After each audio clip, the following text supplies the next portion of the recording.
Alright, so in this video we're going to be back on the greenhouse here behind me. We've had to wait some time to get started on this project because in one of the previous videos I was working on a Milwaukee brand portaband and I was trying to get it fixed so I could cut these posts off behind me, and I need to do some thinking on how I wanted this greenhouse to lay out. If you remember on the far side, if you've watched the greenhouse videos, I know they've been spread pretty good apart, but this front corner was low when I set it with the laser transit. So with that being said, I've had time to think about it. I've cut a block of wood for scale so I can just go through and mark from the bottom to the top of the block and raise the whole entire structure roughly 6.5 inches. And that's about as far as I can go without pulling too many posts. And once these posts are in, they're pretty, they're in the ground, I'd say 2 foot, some of them's more than that. And so I could pull them out with the tractor, but I don't want to risk damaging them no more than they are, because the whole point of cutting the top of these posts off is get rid of all the deformation or deformation that was sustained when they was originally put in. So in this video I'm going to go ahead, I've got to mark all the posts. I'm going to speed the video up so you don't waste a ton of time. I'm going to mark all the posts, cut them off, and we're going to try to get all the hoops set today.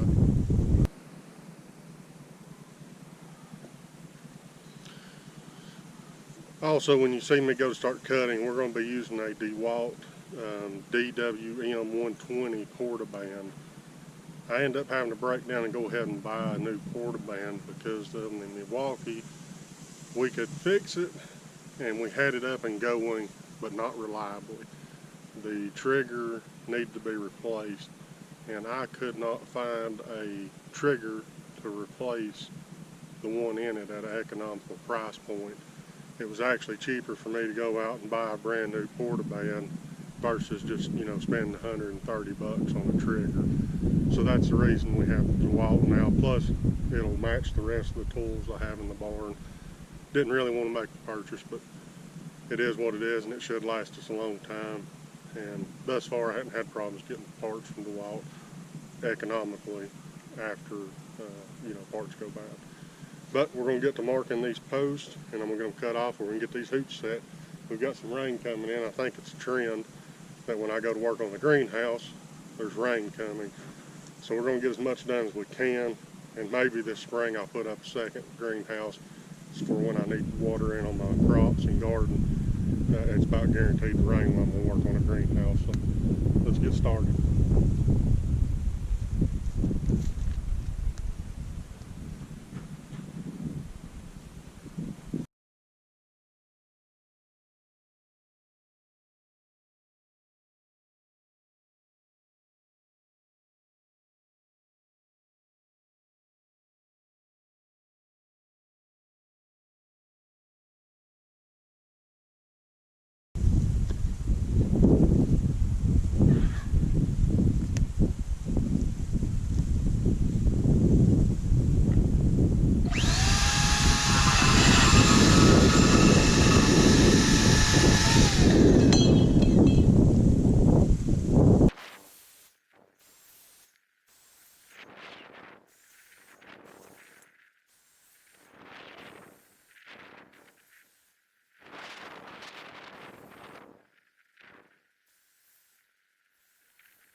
So on this next section, we've got all the pipes cut off to the proper height. I didn't run a level on the saw itself. I just pretty much cut perpendicular with a post. That part don't necessarily have to be exactly spot on. I mean, the cut is still pretty square, but I mean, it's not dead on perfect. That's not going to hurt anything. We're going to start putting up all the hoops, and then there's going to be 3 down here that I don't put the hoops on because I'm going to have to make some modifications to the post. The posts are a couple inches short, so what I'm going to do is I'm going to trim the top of them off, but I'm going to take some of this post material and make a shim that'll go on top to actually make the hoop stand up where it's supposed to be. The hoops engage with the bottom post by about 12 to 14 inches. So using a piece of this pipe as a shim to raise the hoop's not going to hurt anything.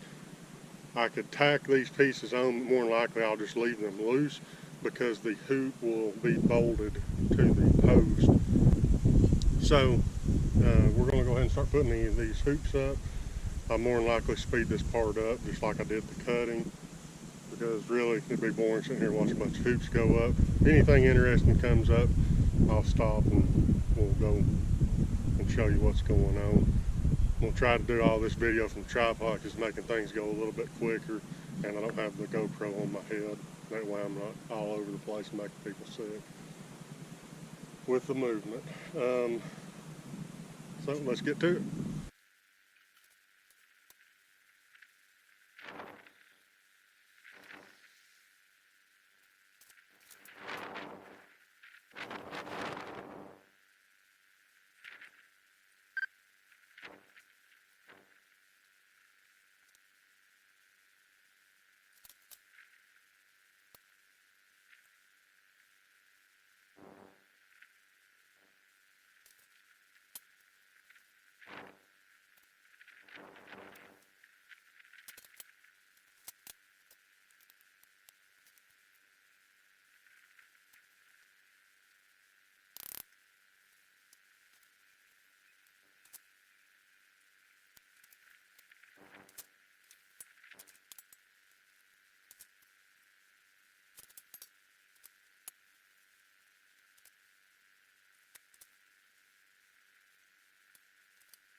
Well, as you can tell behind me, the hoops are pretty much all up. I've got to put 3 up. We're going to save those for the next installment in this series. Run into a couple issues while putting these hoops up. You can see they're not all in line, and a lot of that's to do with, once I cut the post off, there was some hardware on the outside of this greenhouse at one point in time that we'll be putting back on. It'll be in a different location, and they'd use self-tapping screws, and when they did that, the heads of the self-tappers are broke off, but the remaining portion of the screw is still inside the pipe. So I would say out of all these hoops, 4 of them is going to have the self-tappers drilled out where I can finish putting the hoop into its final resting position, and then the remainder of them, I just got to go grab a rubber mallet and tap them into final position. Now, before I drill and bolt these, I'll make sure everything's set to the same height. That way when you look at the greenhouse from the outside, it's all on one constant plane. And that's part of the reason we shot the grade of the post with a laser transit, because we want it to look nice and also be functional. So in the next video, we'll build or cut out and make the shims we was talking about and install those remaining 3 hoops, and then we'll get the rest of these hoops set into close to final position and possibly get them drilled and bolted into place. Show you the greenhouse from a different angle. As you can see, the 3 down on the end are the ones that need to be finished off, but that's the ones I'm going to have to make the shims for. Now, as far as the rest of it, you can see they're all not in line, and a lot of that's where I was saying the self-tappers, where I need to finish tapping them in with the rubber mallet, but that's no big deal. They're pretty locked in now. I've just got to get them all into final position, and then once we do that, probably the last video in the series will be putting all of these long pipes here on the exterior and interior of the greenhouse, and that'll tie all the hoops together, and then we'll be ready for our plastic.